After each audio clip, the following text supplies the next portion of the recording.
Hola, hola. This is Jared from Speaking Latino, and today I want to share with you a pronunciation tip that is so simple it took me years to figure out. Now that I know it, it should have been obvious to me from the beginning. But as a first-time learner of a foreign language, it took me years of classes, studying, and practice to finally realize this tip about how to sound like a native when I speak Spanish, or really any other language. As you learn a language, one of the hardest obstacles to overcome on your way to fluency is how to pronounce words properly. That's no surprise to you, I'm sure. However, there's a basic problem that makes the pronunciation harder than it should be. But before I get into more detail about that and this tip, let me share a personal experience I had with language learning.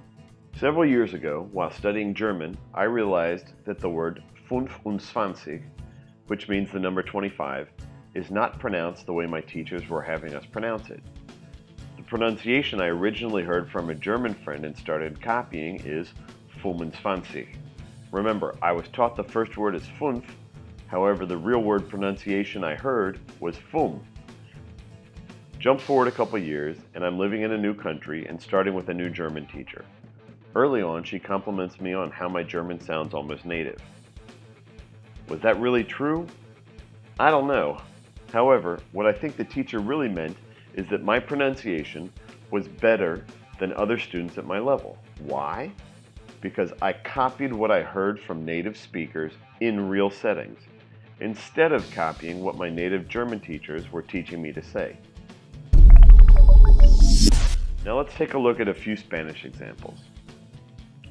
In Spanish, if you say, "Vamos para el cine," it sounds formal, like a newscaster speaking.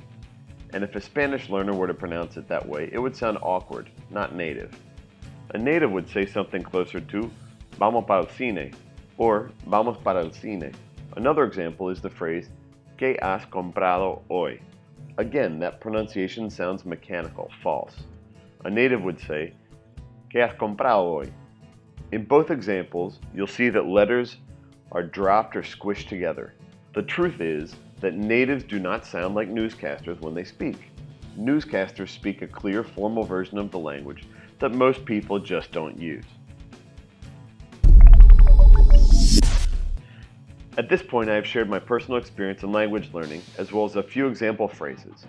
So by now, you may have a good idea of the secret tip on how to speak Spanish like a native, or really any other language. Have you figured it out?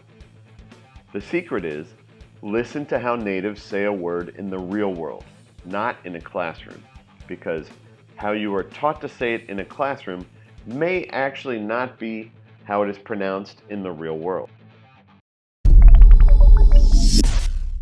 So to sum it up, listen to what people say, not what they say. Try putting this tip to use the next time you have a chance. I bet you get complimented on how well you speak the language. Finally, please take a minute to leave a comment sharing the word you ran across that natives do not pronounce the way you were taught. Thanks, and I'll be back soon with another tip from Speaking Latino.